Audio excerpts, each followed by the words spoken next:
के सभी नेताओं को सिंटेक्स टंकी भर के दी जाए, जिससे वो अपना खाना बनाएं उसी पानी से, स्नान करें और जब समय आए तब पीते भी रहें दवाई के रूप में।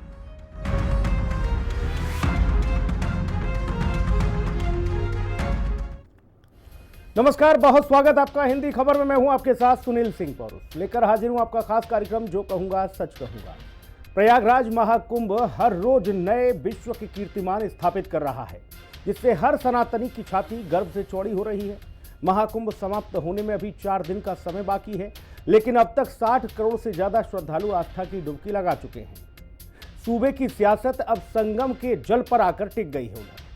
विपक्ष कह रहा है कि संगम का जल स्नान के लायक बिल्कुल नहीं है, जबकि मुख्यमंत्री योगी आदित्यनाथ सदन में इस बात को कह चुके हैं कि संगम का जल न केवल स्नान और आचमन तक के लिए लायक है।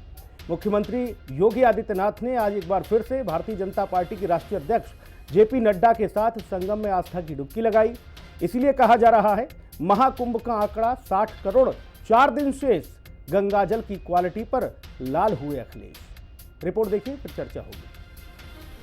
बीजेपी के सभी नेताओं को सिंटेक्स टंकी भर के दी जाए, जिससे वो अपना खाना बनाएं उसी पानी से, स्नान करें और जब समय आए तब पीते भी रहें दवाई के रूप में। महाकुंभ का आंकड़ा 60 करोड़, 4 दिन शेष, गंगा जल की क्वालिटी पर लाल हुए अखिलेश। महाकुंभ में श्रद्धालुओं का रैला पहुंचा पार, गंगा जल पर आखिर क्यों छिड़ी सियासी रार। प्रयागराज महाकुंभ अब समाप्ति की ओर है। अब तक संगम में स्नान करने वाले श्रद्धालुओं का आंकड़ा 60 करोड़ के पार पहुंच चुका है। मुख्यमंत्री योगी आदित्यनाथ ने आज फिर एक बार अपने मंत्रियों और बीजेपी के राष्ट्रीय अध्यक्ष जेपी नड्डा के साथ संगम में आस्था की डुबकी लगाई।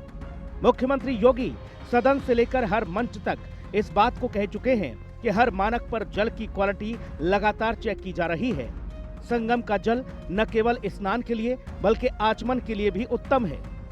आज की जो उनकी रिपोर्ट है संगम की, कि संगम और उसके आगे पीछे जो बीओडी है वो 3 या उससे कम है और डिजॉल्व ऑक्सीजन की मात्रा ये 8 और 9 से अधिक पाई जा रही, यानी संगम का जल स्नान करने लायक भी है और आचमन करने लायक भी है। जो लोग इसका दुष्प्रचार कर रहे हैं उन सबको इस बात को देखना चाहिए। दरअसल महाकुंभ के खत्म होने में अब केवल 4 दिन बचे हैं। 60 करोड़ से ज्यादा श्रद्धालु संगम में आस्था की डुबकी लगा चुके हैं, लेकिन सूबे की सियासत महाकुंभ में हर रोज आरोप प्रत्यारोप के गोते लगा रही है। विपक्ष ने पहले महाकुंभ की तैयारियों को लेकर सरकार को घेरा, उसके बाद समाजवादी पार्टी ने श्रद्धालुओं के आंकड़े को लेकर सवाल उठाया, कहा कि ट्रेनें खाली जा रही हैं। उसके बाद मौनी अमावस्या पर हुई भगदड़ में मौतों के आंकड़े छिपाने का आरोप मढ़ा और उसके बाद जाम को लेकर सरकारी इंतजामों पर विपक्ष आग बबूला दिखा। इतना ही नहीं, वीआईपी व्यवस्था से लेकर महाकुंभ को महाकुंभ कहने को लेकर भी विपक्ष ने योगी सरकार को कटघरे में खड़ा किया और अब संगम में जल की क्वालिटी को लेकर सियासी कोहराम मचा है। बीजेपी के सभी नेताओं को सिंटेक्स टंकी भर के दी जाए, उनके घरों पे पहुंचाया जाए विशेष गाड़ी से, जिससे वो अपना खाना बनाएं उसी पानी से, स्नान करें और जब समय आए तब पीते भी रहें दवाई के रूप में।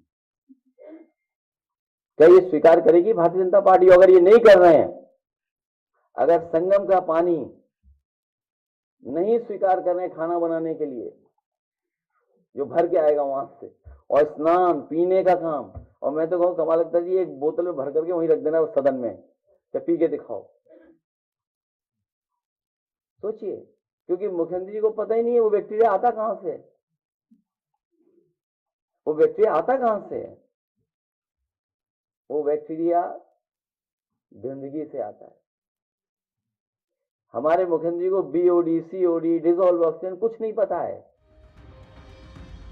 दरअसल दुनिया का सबसे बड़ा सनातनी धार्मिक आयोजन अपने पूरे स्वभाव पर है। तमाम अफवाहों और आरोप प्रत्यारोप के बीच श्रद्धालुओं की आस्था कम होने का नाम नहीं ले रही।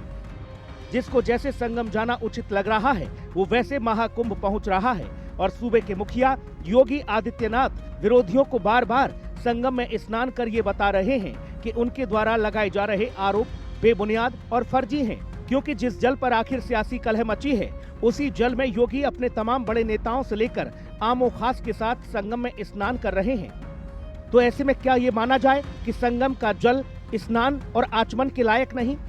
अब देखना होगा कि आखिर संगम में श्रद्धालुओं का आंकड़ा क्या क्या नए विश्व रिकॉर्ड कायम करता है। साथ ही उत्तर प्रदेश और देश की राजनीति में महाकुंभ का क्या असर और प्रभाव पड़ता है। प्रयागराज महाकुंभ से विक्रम सिंह राठौर और सौरभ मिश्रा के साथ ब्यूरो रिपोर्ट, हिंदी खबर।